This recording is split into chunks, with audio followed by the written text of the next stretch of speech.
YouTube? It's your girl So Late Kristen. I'm back with another video. I said I'm back with another video.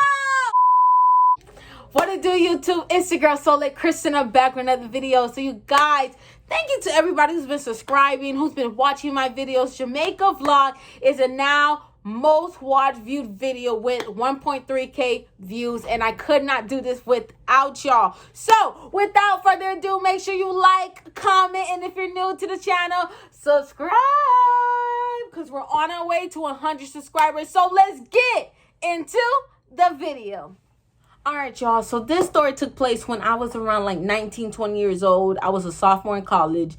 And one day around, I think it was either like a Friday or Saturday, me and my sisters, we decided that we were going to go bowling, right? So my sister, one of my sisters, she had a friend, and we're going to name her Stacy. So Stacy had a boyfriend, and her boyfriend, we were going to name him Ben, right? And Ben had a cousin, and we're gonna name him Jack, right? So we didn't know Jack, and we were introduced to him. You know, we said hi, we said our hellos, and then we, end up going inside and go bowl, right? So at first the music was not hitting, so we were just kind of like, the vibe was really mellow, right? And then there was a shift, and the music started rolling. Okay, the music started bumping. Now, if you are from Broward or Broward music, 305 music, the sticking, the bopping, the jugging, the wigging, they were throwing the old music out there, right? So anybody who knows me, if it's the right kind of music, I'ma turn up, right? So I'm started dancing, now it's getting more lit, I'm having so much fun, I'm losing. I know I'm probably losing this game, but I'm having so much fun because the music is turning up. It's so much fun, right? So I guess Jack, he's seen that, this girl's pretty cool. He got a whiff of, my personality, right? So fast forward, I end up losing, and I think it was Jazz who won or whatever. And, when you finish like an event or like going somewhere where you finish dinner or something like that, you end up just going to the parking lot. You just you start the conversation again in the parking lot. So that's exactly what we did, right? So at this point, I had so much fun, but I was getting really tired. So I was just like, you know what? I'm gonna go inside the car and I'm gonna go sit down and just chill, right? So right when we were about to leave, Jack comes by me. He comes where I was sitting, which was the passenger seat, and he basically did like this corny pickup line of basically getting my number, which I fell for it and I liked it, and I give him my number, right? Fast forward, we end up talking now. Like at this point, we're talking, whatever. And like, of course, my sisters knew because they were right there. Like they were the audience to see it.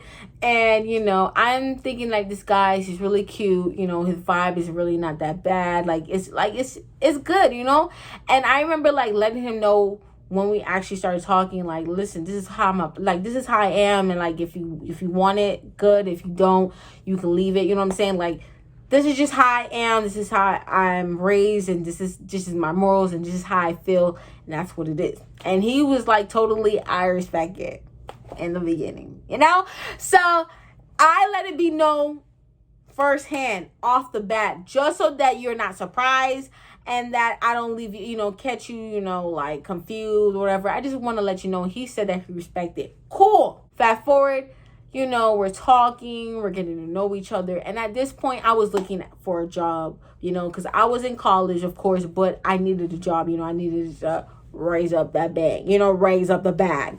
And I was looking for a job. My sister was kind of like, you need to find a job. And I'm like, I know that. I know that, right? So he ended up kind of telling me what he does. He has a job, but then he also has side hustles, which I appreciate. I love that. Like, that's good for you and everything. And I was like, okay, but are they hiring? And he was like, yeah, give them their name. He gave me their number. And it was like a company basically that does like an after school program. And they, they have like a lot of schools, and depending where you live, they can send you to that school. Like, depending if there's a school around where you live, they'll send you to there. And that ended up being like the best thing for me, because at first, my school schedule was really, really trash, right? Because I had basically have to wake up really, really early in the morning, around like 6.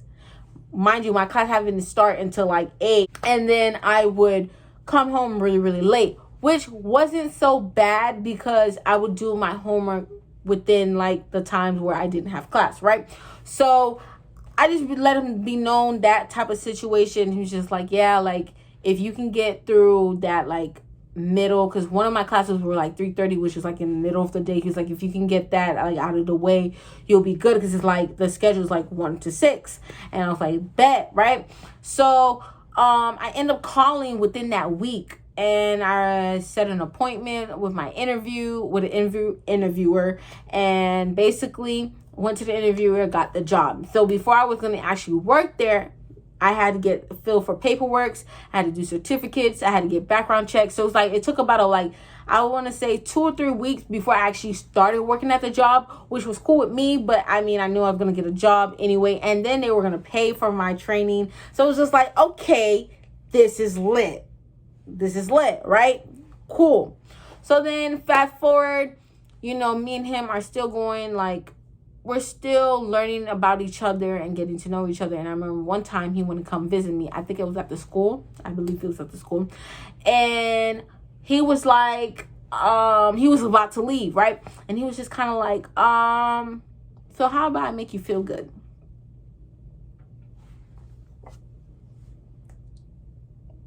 And I was like, what you mean, right? And if you read between the lines, like, he's just like, you look so stressed. And I'm like, joke's on you, I'm not. So I don't know what you're talking about. And he was just kind of like, listen, like, you look really good, and trying to sweet talk me, whatever. And just kind of like, yeah, let me make you feel good. And I'm just like, sir, we already talked about this. You agreed. So what are you talking about, right? And he just was persistent in trying to like do things that I wasn't comfortable. And I was just kind of like, sir, I'm not gonna do it. So the answer is no. I'm not doing it. I don't feel comfortable. I'm not comfortable. Like, no, can we not? Like, that's not the type of person I am. Like, no. Mind you, the period of time of when we met each other at the bowling alley to like the time that he was seeing me, it wasn't that long. It was like within a week. I would say less than a week. I mean, I was on top of it when he told me about that job. Like, I think it was either a Friday or Saturday that we met each other. That Wednesday, because when he told me about it, like that Wednesday, I called him like that same day. Or I think it was that Tuesday he told me, and then that Wednesday I already called. I set my appointment for an interview, and like that Friday I went and got that interview. You know what I'm saying? So I was on top of things. And then at the time too, I was learning how to drive too. So like that was a thing. Don't judge me. Yes, I learned how to drive late. Whatever, I can drive now. So I was like, and at this point, you're just telling me to do something that I'm very much uncomfortable with. So I said no. And he was visibly upset, y'all. Like, he could see it. And at this point, like, he shook his head down. And I'm just looking at him like, sir, why are you upset for? You agreed. You accepted how I am and how, how I feel about these stuff. And you accepted that. And now, like, the time has come. And it's like, less than a month, sir. Like, way, like, so we're still new and getting to know each other. And now you're upset because I said no, right? So he ended up just basically wanting to leave, like, really quickly. I guess he thought he was going to get some sugar. And I just like, sir, no. So fast forward, I was like, you know what? When you leave, though, when you want to be cute, whatever, like, text me when you go home, right? And he was just like, he nodded his or whatever, and he left, right? So that night, he never texted me back. He never, like, responded to me. He never told me he went home. I'm like, okay, maybe he was tired. I give him the benefit of doubt, right? The next day, he didn't respond. So like, I was like, okay, maybe, let me figure it out. Maybe we got to start. Maybe I have to, approach this. So I texted him. I never got a response back. So at this point, I realized that he was upset because I said no. And like, if you don't hear anything, or if I'm talking gibberish and everything I'm saying, one thing I want you to take away from this, look and see and observe how people act when you tell them no. Because I told him no, and he legit ghosted me. At this point, we stopped talking. Like, at this point, like, to this day, we just stopped talking completely. Like, he completely. And when I realized that, when I reached out and I realized, like, he's just not going to answer, I don't care anymore. And the thing is, he was so upset that we had each other on social media. He unfollowed me. So I'm like, yeah, you definitely upset. You're big mad. And I just felt like you upset because I said no? We don't know each other. And I was trying to reason with him, like, at the end of the day, like, but what am I trying to reason on something I feel like I'm uncomfortable with? You know what I'm saying? Like, when you're trying to, like, you're trying to help that person feel comfortable about your decision of telling them no, but, like, it's your decision. Like, if you want to say no to something, you don't have to do it. And you don't have to make somebody else feel comfortable because they're uncomfortable because you told them no. That's not how it works. Ladies, sirs, gentlemen, that's not how it works, okay? If you say no and someone feels uncomfortable because you said no about how you feel about your personal self, about your belongings, that's a red flag in itself. You know, they don't even deserve to be in your life, right? So, yeah, y'all, he was upset and he never responded to me. So then I told my sisters about that and they knew about it. And they're like, yeah, he was just after one thing. And I'm like, yeah. And I'm like, a good thing I didn't, you know. Peer pressure for what? You're not going to pressure me to do anything I don't want to do, sir. No, no, no. So, yeah, y'all. And then, you know, fast forward, we just end up stop talking at a, like, completely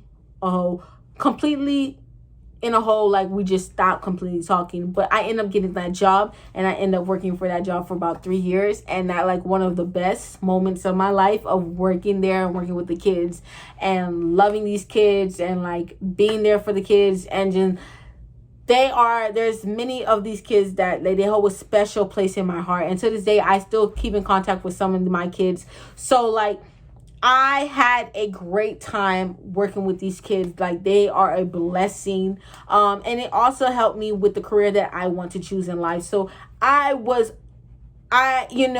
he was there for a season. He was there to help me get that job so I can basically work along the plans of my career for getting experience for my career. And that's okay. And if it wasn't meant to be romantically, that is fine too.